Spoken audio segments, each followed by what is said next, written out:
So let's take a look at some of my positions. MES, I got a million things on. We'll save that for last because I may need to do some things in MES. But let's start with, well, let's just take a look at each one of them. Some of them I won't have to touch. AMD, I've got a short put, still $18 out of the money, 64 days. I'm underwater a little bit as far as down overall on the P&L since open. But this AMD position is one like I don't need to touch. Yeah, it's down.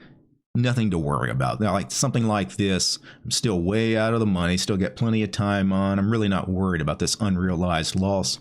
We just move on. Nothing to see there. ARKK. Now, this thing was getting close to a 50% winner. I was getting close to being able to take this off for a winner. You can see we've been in it for about 2 weeks. Yesterday, though, this is an ETF, by the way, ARKK. Got a basket of stocks, and like the stock market was down, ARKK was down in a big way. Right, this thing went from like nearly $63 a share, got all the way down to like $57.80 at the low point. That's a huge swing, right? That's $5, $6 in a swing there on a stock that's trading at $60. That's a very big candle, very big swing. So now what was getting close to a 50% winner is now nothing. It's a scratch. And it's coming back to me a little bit today, but that's unfortunate that that happened. But nothing to see there, right? I mean, I'm not up on the position. I'm not down on the position. Nothing to do there. Coin. Got this $10 wide, put credit spread. 64 DTE left, defined risk trade. Any defined risk trade, typically you don't need to manage. You already decided that you're okay taking the max loss should it happen. That's why you put on defined risk trades. If I'm okay taking the max loss on this trade, which the max loss on this $10 wide spread, well, let me find the credit. The credit's $265. $10 minus $265. My max loss is $735. $735 loss is the most I could ever lose on this position. I got 64 days left on this thing. This position, actually, I'm still $42 out of the money. As far as the short put, fine. Nothing to do here. Again, it's an unrealized loss, but that position is fine. I just move on. EMPH, these are full losers, essentially. Call debit spreads. They've got nothing to do with our short options, so we'll skip over that. GDX. Now, these are short puts that are way underwater, right? Now, nearly $900 worth of unrealized losses. Now, I'm probably just going to end up accepting assignment of this. If it wasn't so far in the money, I could try to roll it, but this thing is so far in the money, there's no way you could roll it. I could go roll expiration. There's not even a monthly cycle to roll to. It looks like we're missing like the February cycle. I'd have to go to March.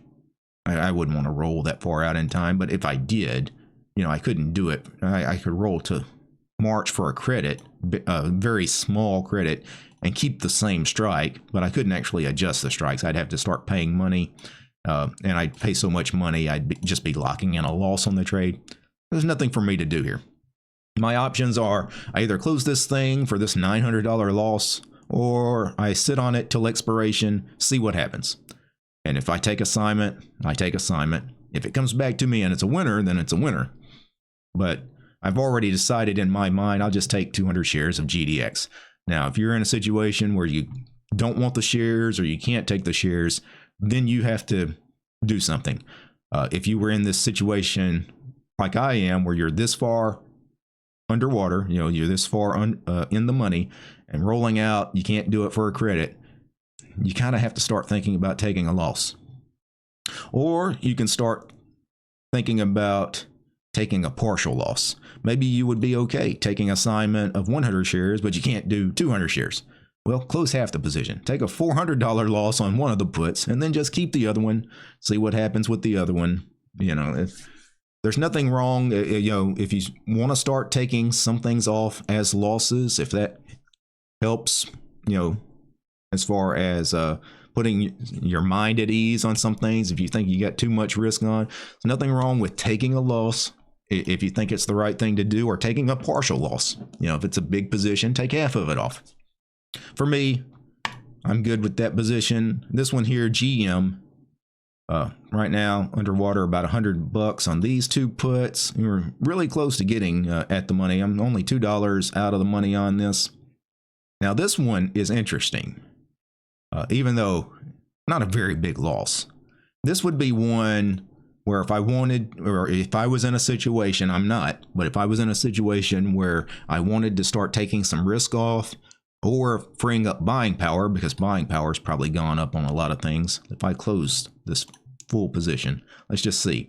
Yeah, I could free up $1,700 worth of buying power by getting out of this trade. And I'd only realize $100 loss, $1, $1 loss. That's not bad, right? And so if you start thinking about, hey, if I need to close some trades, which would make sense? Well, this one here, because it's such a small loss, plus it frees up a ton of buying power for taking off a small loser.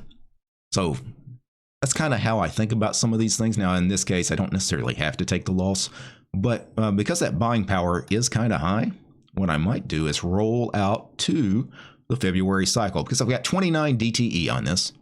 Not 21 DTE. It's not really technically time to do something, but 29 DTE, and just because of the buying power, I could go ahead and roll it out.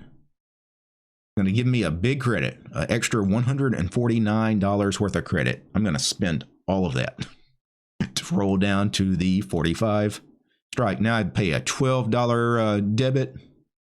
What was the original credit on these puts? I was only getting 48.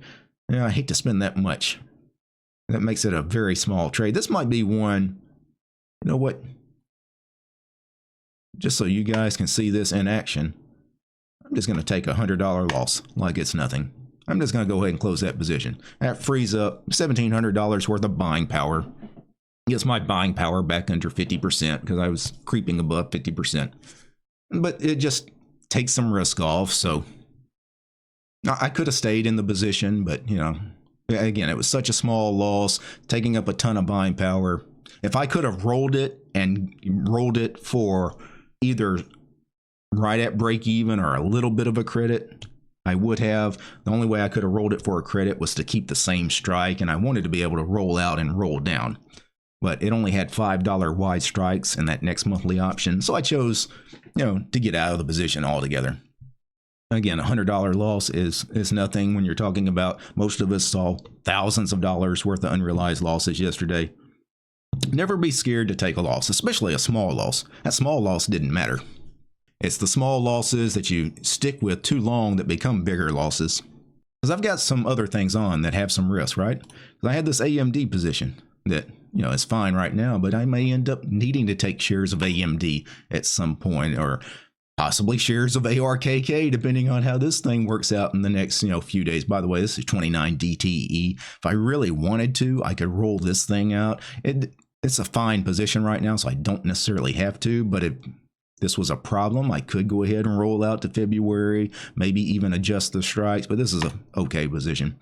But the point is, if you got a lot of things, if you're worried, if you got a ton of short puts on, and it's one of those things, well, if the market keeps going the way it's going, keeps going down in a big way, I'm going to get assigned on too many things, right? Because that's the thing. You sell a whole lot of puts with the idea that, some of them you might just take assignment, but you don't want to take assignment on everything, right?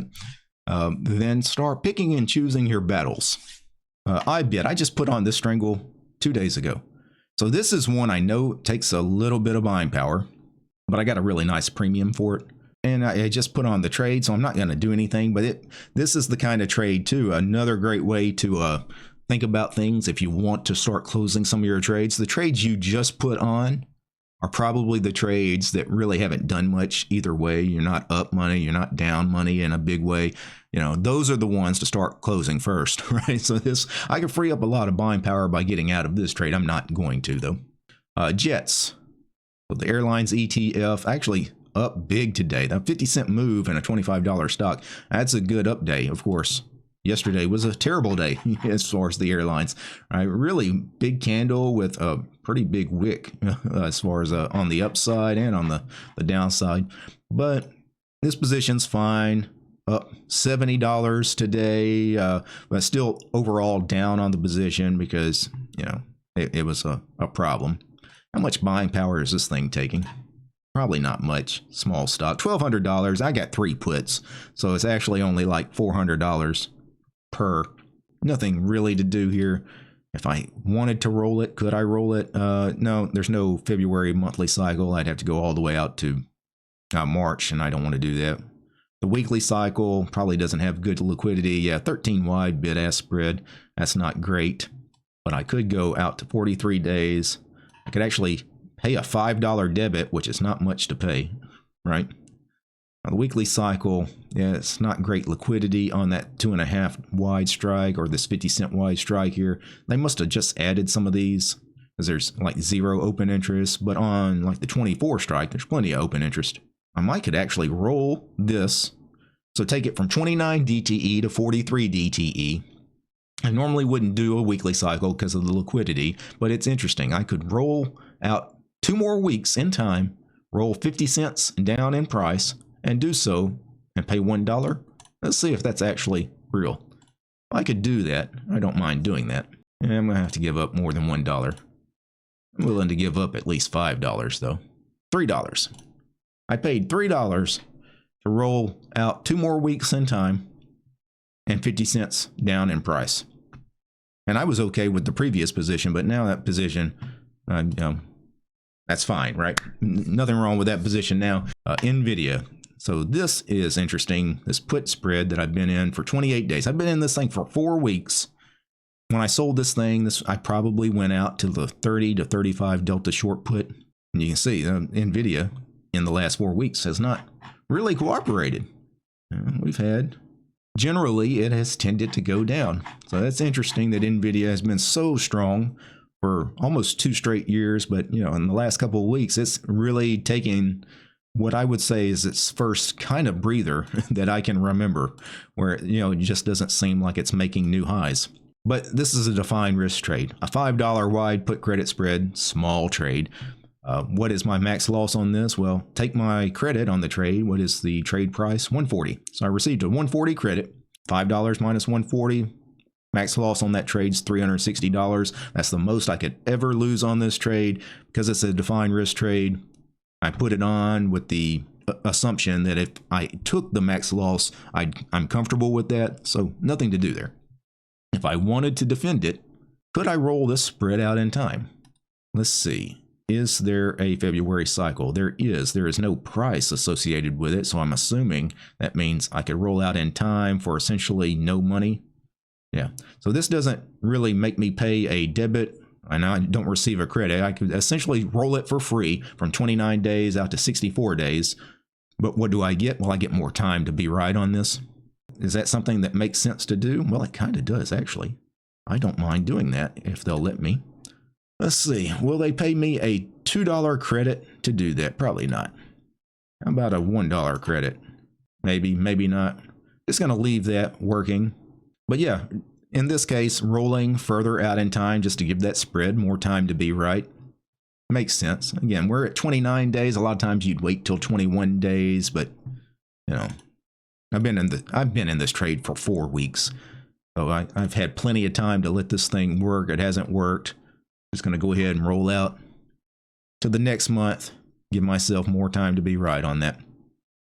Now, this short put in Qualcomm, ugly Qualcomm's down on the day with the market being up. Qualcomm reports earnings in 41 days, so got plenty of time on this. This is a 29 DTE trade. If I wanted to roll out here, mainly just to see if I can lower buying power requirement. If I roll out in time, buying power effect, nothing. Do get $3 in extra credit. That's a lot of credit, but I don't want the extra credit. I want to roll out in time and maybe down in price. It still gives me, I can roll out and down $5, still receive an extra 143 credit, and just doing that frees up $500 worth of buying power. A little bit of buying power, but every little bit counts, especially if you're trying to get your buying power down. Could I go even further out? Yes, and still receive a $10 credit. Wow, I can roll out to the 64-day cycle, move the strike down $10 for a credit, and receive $1,000 buying power relief. Why in the hell wouldn't I do that? Right, and now I'm back to being $17 out of the money. Plenty of time on the trade. Freed up some buying power. As we're going through these, I know some of you guys, again, had positions that you guys wanted to possibly manage. You guys kind of seeing how you think about these things. You think about, you know, how can you, if it's a position that's starting to be at the money or in the money, can you get it back out of the money?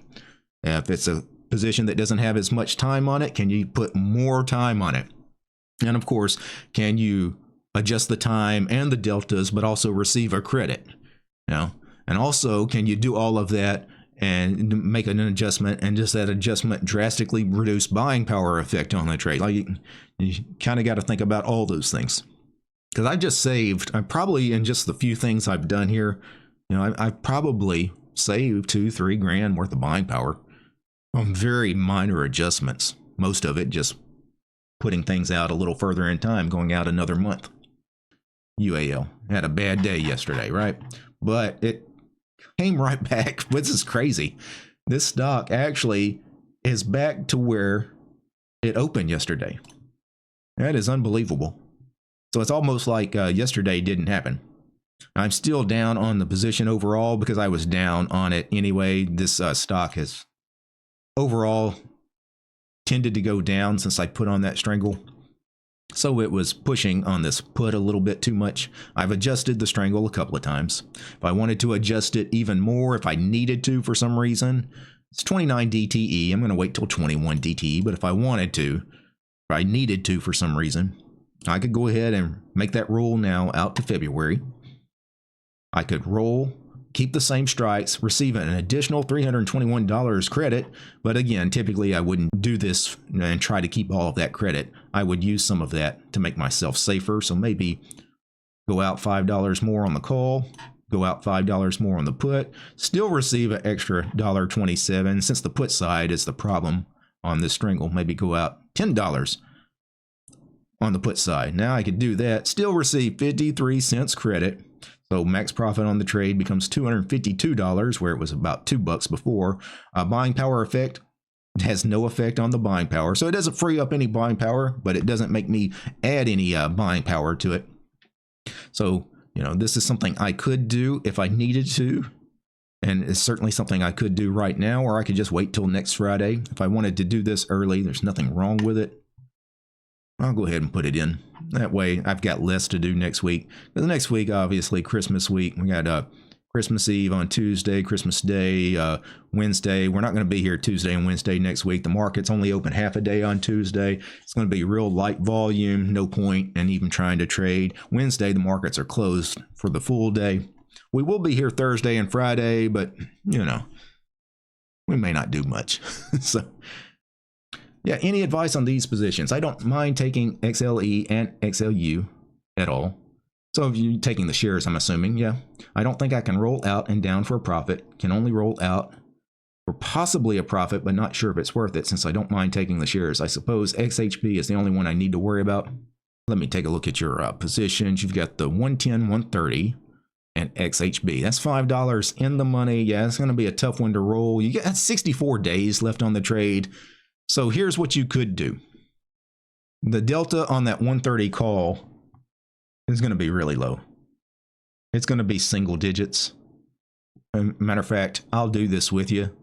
My position's not quite the same, but there's nothing left for me to do with my 128 call. Your 130 call, same thing. You've already made all the money. It's a 6 delta. There's nothing left to do here. This call serves no purpose being here anymore. Let's roll. Roll strikes down. Way down, because you can see how far, you know, this thing is out of the money on the call side. Roll this thing. In my case, my put is a 46 delta. I want to try to reduce that by at least half. So let's roll down to at least like a 20 to 25 delta. Now I can do that, receive $1.10 credit. No, I didn't get $1.10. I'm going to have to give up a few cents. Let's go $1.09. If we get filled there. Yep. So That helps that position. Now yours is a little bit more underwater than mine. What I would suggest you do, roll your call all the way down to the 110 straddle. Because you're not worried about the stock going back up. Even if the stock goes back up above your short call, above the straddle, you've got so many long deltas, that's a good thing for you. You just need to protect yourself further to the downside right now. Roll the call all the way down to the 110 strike. Make that the 110 straddle. And then just sit on it for a while. If XHB just kind of hangs out for a couple weeks, you can recover some of your loss. And if it never recovers, then, well, you're going to get the full premium on that call, which is nice. You're going to get a juicy premium for that call, and you're going to take assignment of shares anyway, which you said you didn't mind. That's not the worst plan in the world. XLE, you're also fully in the money by $4. One other thing you could do with those short puts, like XLE, you can't roll it out for a credit. You'd have to pay a debit if you tried to roll it down. Well, what you could do is you can roll it out. You can roll it down for a debit, and to make up the difference for the debit, you start selling calls to form a new strangle. It'd have to be a pretty tight strangle, but you could do that. There's different things you could do.